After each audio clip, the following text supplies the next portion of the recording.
Ninja Turtles is something that me, James, Seth, like everyone who works on it has been obsessed with ever since we were kids.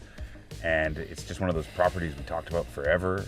And I actually can't remember. Did Nickelodeon bring it to us, or did we? I don't even remember how we came to this. Nickelodeon called us and said, "Would you guys ever be interested in working on the Teenage Ninja Turtles franchise?" Which, of course, we were like, "Yes, we would." What I loved about the approach for this movie was similar to Peter and I still figuring out how to draw when we were doing the early issues. So it's very organic. It's very raw. It's almost like an underground comic.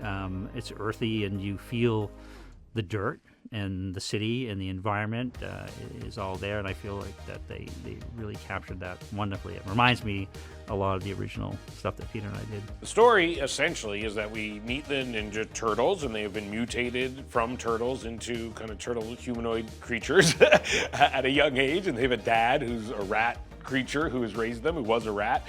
And yeah, when we find them, they live in the sewers because their father has like instilled in them that like humanity will never accept them and will hate them, and that they're like monsters basically. And he's taught them like martial arts to defend themselves from humans who Splinter, their dad, thinks are evil.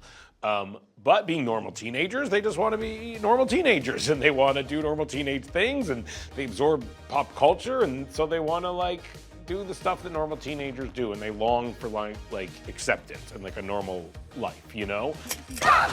Boys, where have you been?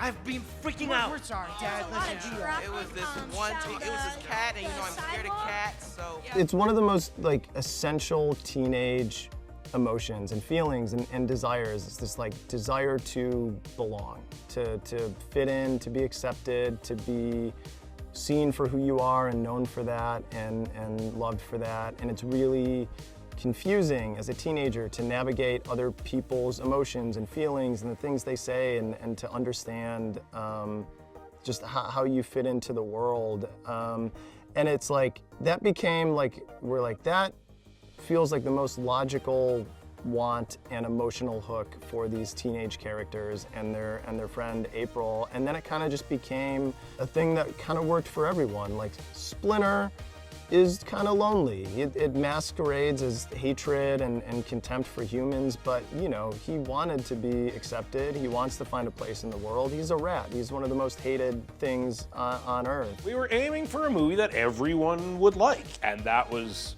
really something that this seemed like a good opportunity to do, was make something that like I loved as a 41-year-old man with no children, and that, you know, that the other people involved, Evan, you know, a 40-year-old guy with 2 kids, and the other writers of the movie, and you know, people on the movie, and everyone was making a movie that they wanted to love. And we were all such different people that we kind of had this attitude that like, if we all love this and we're all passionate about this, we're all clear about what we think is good and bad, and we're all really bringing our voices to this, then hopefully we'll come up with a thing that like everyone can passionately love and respond to, you know? I think the reason why the Turtles just keep working decade after decade after decade is very simple.